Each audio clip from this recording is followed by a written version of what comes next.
What's up? It's Matt, MPTV, back with another episode.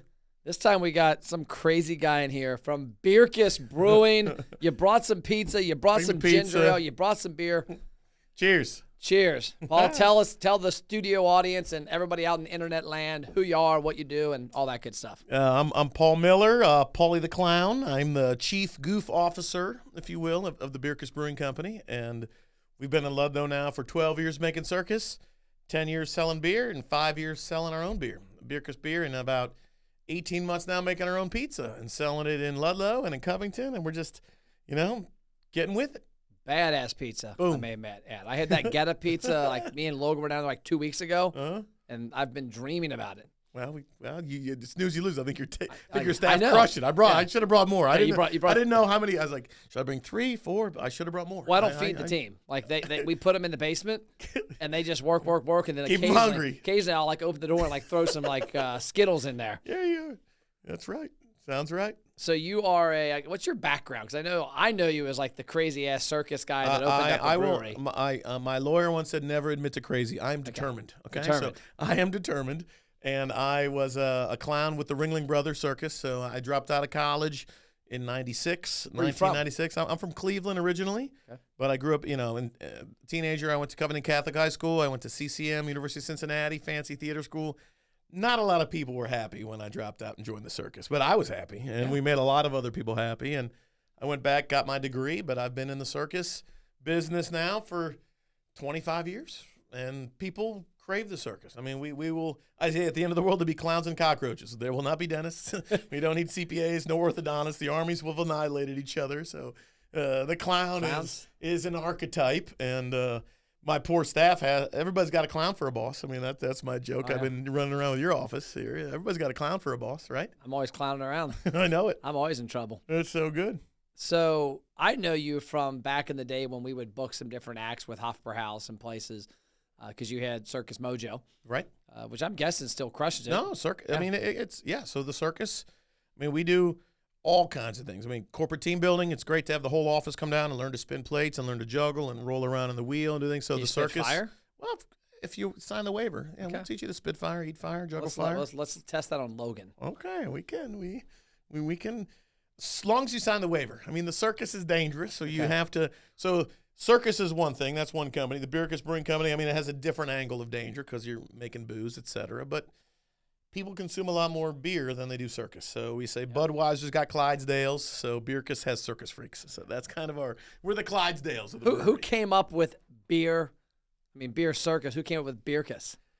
I met a guy, his name's Matthias Vermeyel. He's from Belgium. He's from Ghent, Belgium, and he brews beer to fund his circus. He does not like the government and doesn't take government support, which is saying a lot in the European Union. I mean, write a couple letters, you get a lot of money.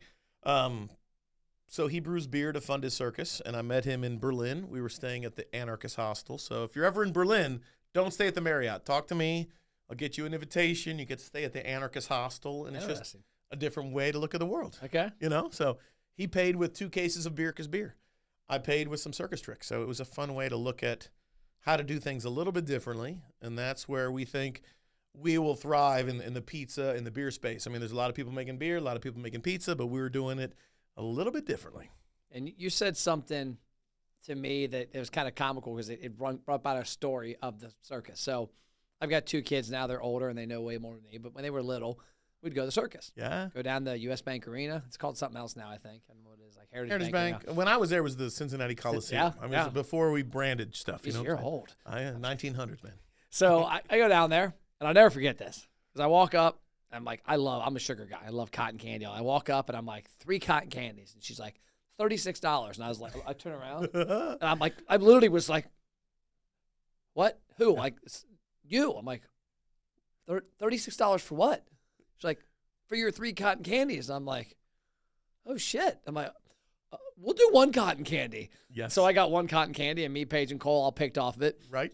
And you got a little hat, though. Yeah, You got a stupid hat with it. Yeah. Okay, I mean, that's the gimmick, right? But you said something when we were down at in Covington eating pizza a couple weeks ago. You said you noticed that the way Circus has made money was concessions. It's the cost of goods on that $12 cotton candy is about 9 cents. Okay, I mean, I think the best margin was on their box of popcorn, because I think that when I was on the show, again, this is 20 years ago, was as a $9 box of popcorn. I mean, the box costs 2 cents, the popcorn costs 1 cent, and they hire all the old broken trapeze artists and acrobats from Belgium and from, I mean, like, it's a very exploitive like situation, but the margins, so the building keeps the ticket revenue and the parking, and all they want to do is sell concessions. And you do a show at 11, 3, and 7, and it's all cash. I mean, say this is like the dressing room or the players, the visiting team. So whatever the visiting team is, that's where men's showers is, and that was the bank. I mean, they'd have $700,000 in cash every Saturday. I mean, because it's cotton. I mean, and the cost is nothing. Like, let's say the Sackler family, the Medellin cartel, OPEC, no, Zuckerberg, Elon Musk. Nobody sells something that costs 3 cents that they get $9 on. Nobody. The irony of it was the week after that. Like, no shit, you can't make this up. It's like I was pixeled by cotton candy. So the next weekend, I go to a friend of ours, Jenny Ward's, her son, Alex, had a birthday, and they have a cotton candy machine. I'm like, where'd you get a cotton candy machine? Like, we rented it. I'm like, you can rent these? Yeah. It was, oddly enough, it was like this tool rental place in Florence that rented cotton candy. Don't understand that one. And I'm like, how much? She's like, oh, the machine was like $60 for 2 days, and then the product was like $20. I'm in it like $80. How much cotton candies does it make? Oh, 200 things. And I'm doing the math. I'm like, I'm about to go sell cotton candy for a living. Well, you got to feed elephants. You got to put a train. I mean, there's the overall cost of a circus is extraordinary, but the hustle's the cotton candy and the popcorn and the little ice balls. So instead of doing that, we decided to have. I mean, for 5 years, we sold other people's beer and did events down in Ludlow, and it was a lot of fun. And we did live circus and live music and sold other people's beer, but that wasn't a sustainable model that would make sense. So we're the first crowdfunded brewery in the United States. So it took me 18 months from 2016 to 2017. We raised $500,000, like $1,000 at a time, and started Bircus. We just closed our second round, and we have I'm in some on big it, baby. plans. I know, baby. Come on, he owns a place. You got to diversify your holdings. Yeah, I mean, you got to. I'm gonna walk in and be like, I own this place. Hell yeah, you got. Where's your season pass? I thought you'd be repping. Do we have that? Did I not get you a season pass? It might. It might be in my office. Beautiful. I have one soon. It is a fun way to look at how to do things just a little bit differently. So you did the first series of funding, the $500,000. You guys launched the brewery. So it was brewery and then that. And then when did you add food in? Where did pizza come from? Well, it was cool.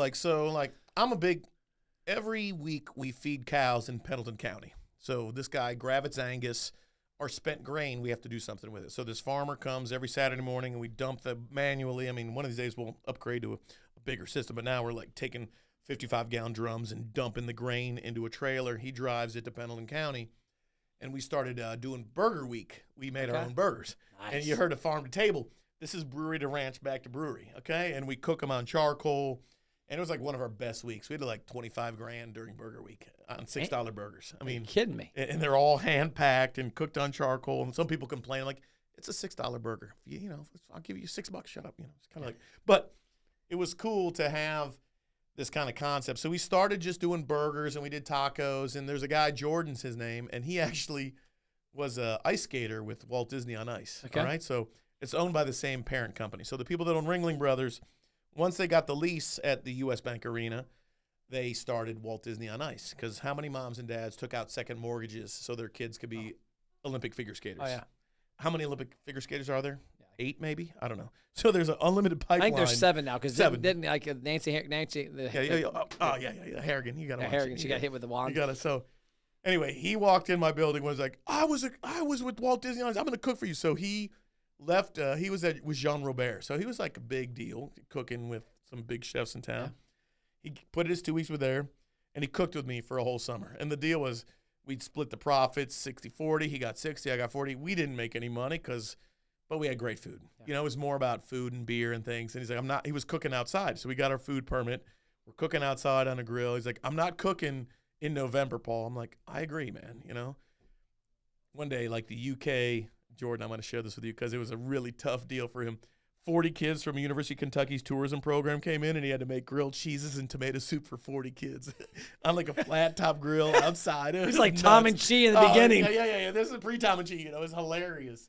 So he put in he's like, I'm going back to Jean Robert. I'm like, I get it, dude. So we had an open food permit.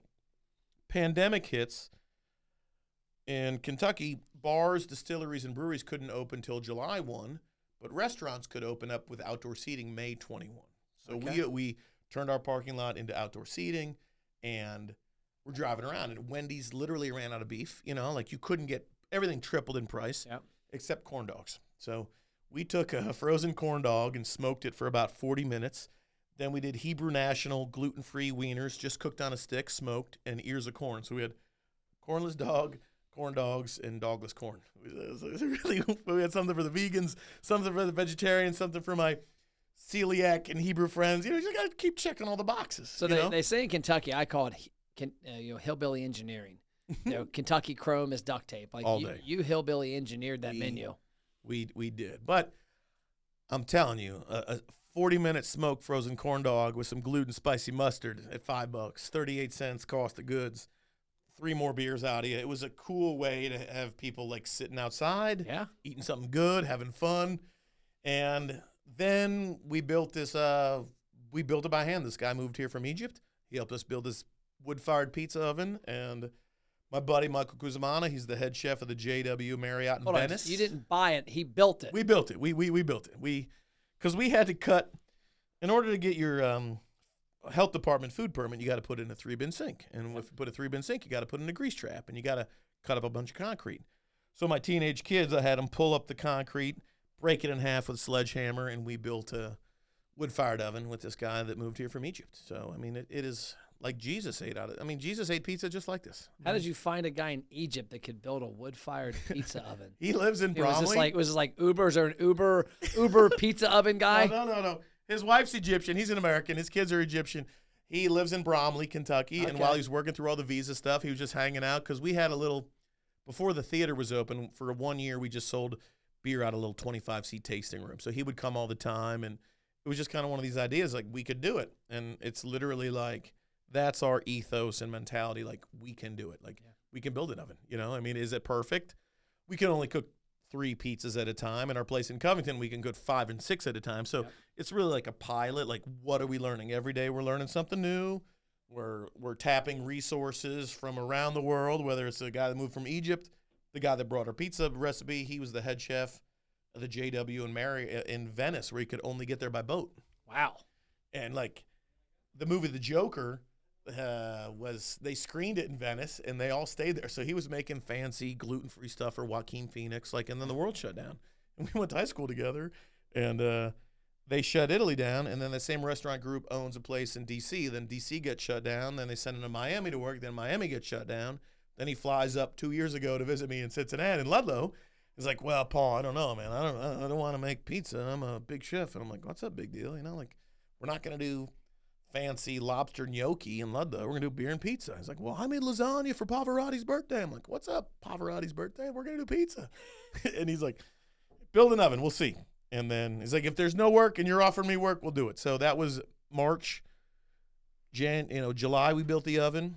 November he flies in. We start making pizza. And now we're in 2 locations. He flew back to help us get the place in Cincinnati or in Covington open. And it's weird, but everyone looks at the word like, what can't we do, and all these limitations. And in the circus, like, you roll into town, you do whatever you want, you get on the train, and you can do the same thing over and over again. And this is why I love independent operators in the restaurant space, because you're not looking at a manual from a franchise. You're not sticking to something. It's like, okay, I got a vision. How can I make it happen? Like I commonly, like, this building. I bought this building on like 3 days idea. I saw it. I'm like, $1 million? What the hell? Yeah, let's get it done. I remember my accountant going, what are you going to use it for? I don't know. I mean, maybe the company will grow. Who knows? And we actually did. Boom. I do a lot of that stuff. And that's, to me, that's what an entrepreneur does. Yeah. And the independent operators like you didn't start off as a restaurateur 20 years ago, but now you're a full-fledged restaurateur, brewery, circus freak. I need a lot of expertise, and that's what's cool, connecting with you and tapping on folks that know what they're doing, because, I can make the pizza. One time it was crazy. It was, everybody was out COVID weekend, and I made 100 pizzas myself one weekend. Damn. You know, and I was just like, You were like DiGiorno. oh, I was like stretching them, cooking them, running them, and it was cool because you have to do it, right? You know, I mean, you got kids to feed, I got kids to feed, we got bills to pay. You got to show up and get it done. Yep. And it's cool because like we applied for restaurant relief funds, we didn't get any of that. I actually just got my employee retention tax credit because I didn't lay anybody off. You know, and it's a cool way to look at, and I think that's the mentality between like independent operators because you have to figure out how to keep the lights on. So that coming in a check or a bunch of checks?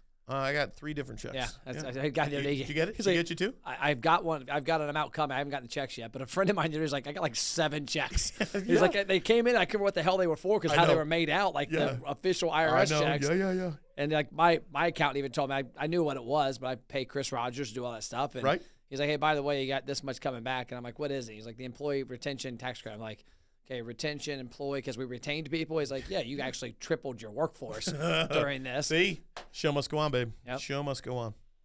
So I love it, man. So what's next? So I know that I invested in the fund, which you raised about, what, 200,000? You're close, 167 almost, yeah. I mean, what's next is really, you know, putting together the team to grow it and scale. I mean, I'm good at creating things.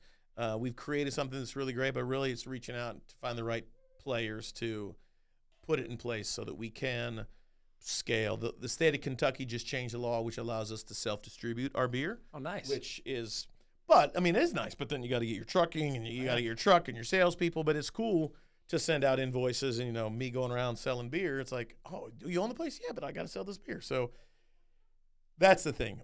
Managing it, scaling it, and who knows? I mean, I'm good at buying a dump old building and throwing a circus. So, like, that's what I want to do is get this tied up really nicely here in the next 18, 24 months and then find another Ludlow of Chattanooga or Savannah or Cleveland and really kind of – because then we have like a vaudeville circuit. So then we can have a circus people and they can do 2 or 3 weeks in each place. Okay. A band can take a tour. And that's – I say all the time, it's like Chuck E. Cheese. The pizza's a little better.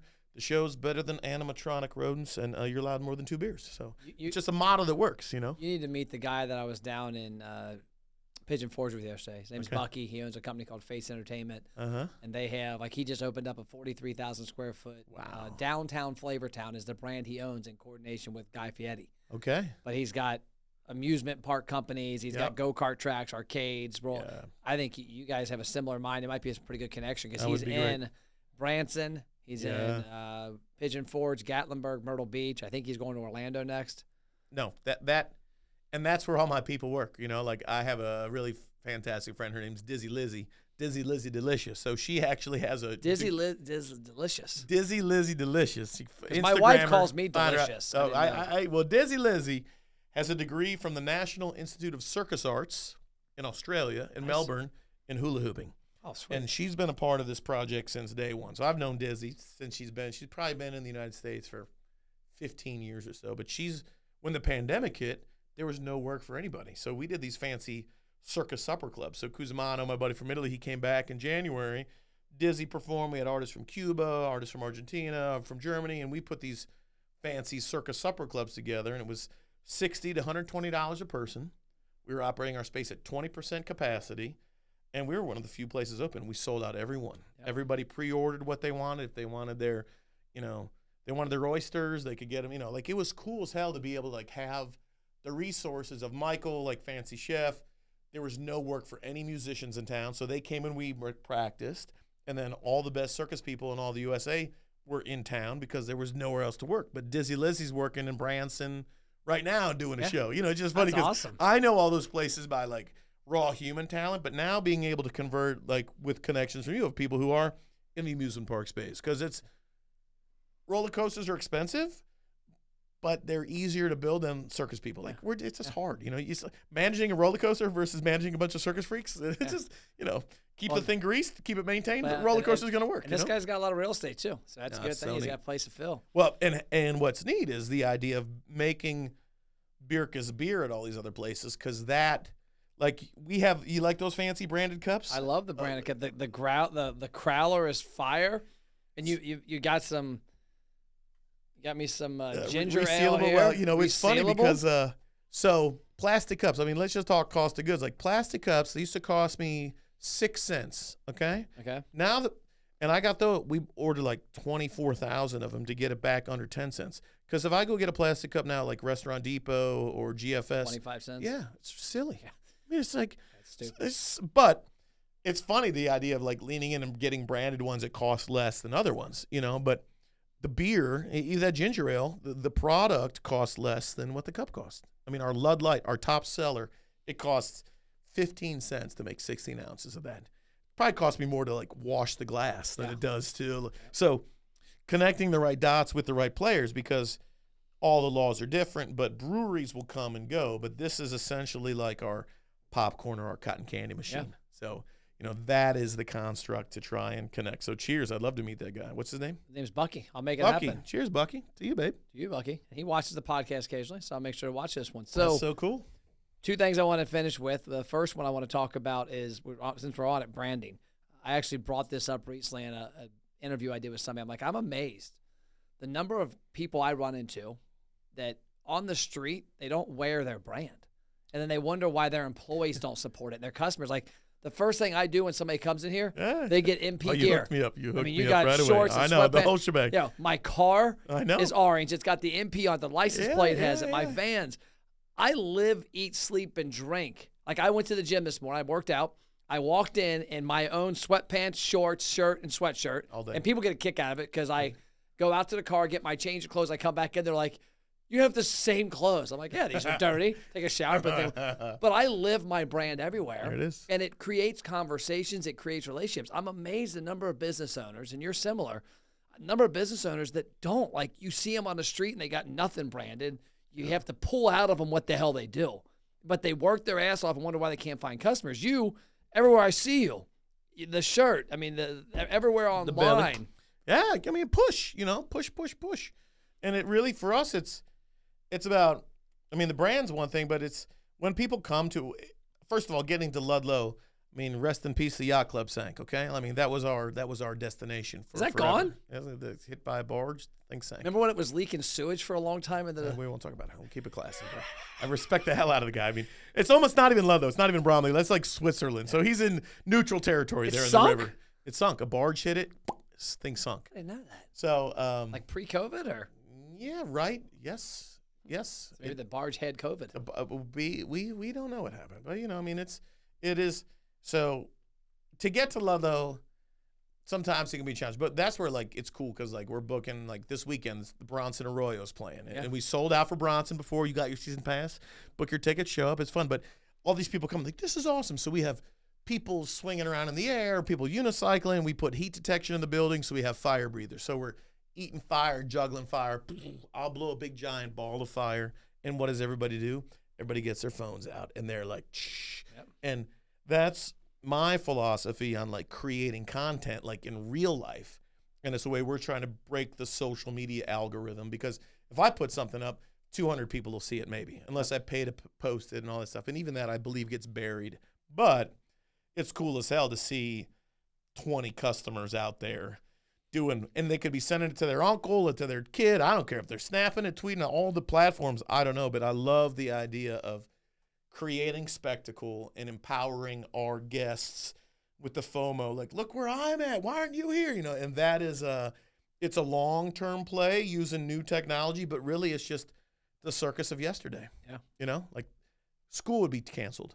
When the circus came to town in 1800, everything was canceled. The phrase "earn your nut" comes from the circus. Oh, you're kidding me. No, so what would happen? The sheriff would come, would take one nut off of each of your wagon wheels and hold on to it. And you couldn't leave town until you earned your nut. You had to pay the pastors, you had to pay the judge, you had to pay the sheriff, you had to pay everybody until you earned your nut so that you could put it back on your wagon and you could travel to the next town. So this is before railroads, etc. So I should basically, my employees show up every day. You go out and take the wheels off the tire. Hey, you got to earn your nut, babe. Logan, you got to earn your wheel back, brother. Yeah, that is. And again, that's what's neat about having going to Ringling Brothers Clown College. We had to take circus history. We had to take dance classes. We had to take makeup. But it's neat to see how many things, because it really was the first podcast. Before people, the first light bulb they saw, the first elephant, the first motor car, the first movie, all of these things were in the circus 100 years ago, 200 years ago. So it's just taking a model that clearly works and trying to tune it up. Now, is our pizza margin better than our beer margin? No. You know, pizzas cost a lot more than beer, but it's the spectacle. It's bringing people to the place, and that is somewhere I want to take my expertise, connect with people like you, so that we can market and get more, you know, work the proper channels of commercialism, things like that, because we know what we're doing, but we have to translate it to the common and regular time. Like, we're the circus that's in town every day. We're not here once a year, you know? Every day. And that's my last question for you, because you said this when we were talking in Covington, you said it a couple of times today. A lot of people try to be that. Like, I've talked to restaurant owners that are trying to do their own accounting, their taxes, they're running their Facebook ads, doing all this crazy stuff. And I remember back, it was 2018, I'm at an event in San Diego, a guy named Ryan Dice, is a company called Digital Marketer. He's like the Gandhi of digital marketing. Big cheese, yeah. Yeah, and so he's on stage, and he's like, I want to tell you the day that I had to find a new dentist after finding one. And I'm like, okay, and he gets up, and this guy's amazing. And he's talking about how his dentist retired, so he found a new dentist, and he goes in, and he's there, and the lady's doing all that, because the dentist only comes in for like 5 seconds, right? Right. So she's doing stuff. The dentist walks in and goes, oh my gosh, you're Ryan Dice. And he goes, let me pause you. I'm not telling you I got recognized like this. I'm telling you something that's kind of scary. And he's like, hey, and he's like, I'm taking your Facebook ads program right now. And he's like, at that moment, I'm thinking, why in the hell is my dentist learning Facebook ads versus how to work on teeth? He's like, after I got my teeth cleaned, I never went back there again. No. And one thing you've talked about is the fact that you're not afraid to say, hey, I'm this. I need to find a marketing person, accounting person, a tax person, a beer person, a pizza person. So many restaurants we deal with across the country are like, oh, Matt, we do our Facebook ads ourselves. I'm like, well, that's great. Why do people come to your restaurant? To get food. Right. Why don't you trust somebody that's 100 times better than you at that and actually get better results and save money? You know, when I was first interviewing for this brewing spot, all right, and this is 5 years ago. And I put out the idea, you know, hey, this is this. And the questions are like, hey, when was the last time you were at the Circus? You know, and people are like, whoa, and this is Cincinnati. There's so many breweries in town, you know, and people who are leaving big breweries, interviewing like, man, the Circus, it's just like a gimmick, man. I'm like your belly and your beard and your tattoos, like, that's my gimmick. Like, that's your gimmick. This is my gimmick. Yeah. So our first brewer, Sean, you know, he was with us 4.5 years. He was 21 and 2 months old when he became our brewmaster. Oh, wow. You know, and we spent 4.5 years together, and he made some great beers. And his family owns a place called Church Street Brewing in Chicago. So podcasters, if you're stuck in O'Hare, it's less than a $10 Uber. Do not stay at O'Hare. Go to Church Street Brewing. It's right there. And Sean and his family, incredible people. They make more beer in a week than we make in 6 months. I mean, they're a huge organization. It's got to be gigantic. And that's what I want for my kids. I don't want my kids to work for my circus until when 18, 19, 20. Make a circus in Argentina or the Ludlow of Arkansas. I don't care. You know, like doing the work. Our current brewer, JD, he helped start a brewery in Bangalore, India, which is so cool. You got to reverse osmosis the water. He won all these awards scaling breweries in Texas. So he's the right brewer for us now because that's where we are now. Like, we have a brand. We need to scale. We need to do things.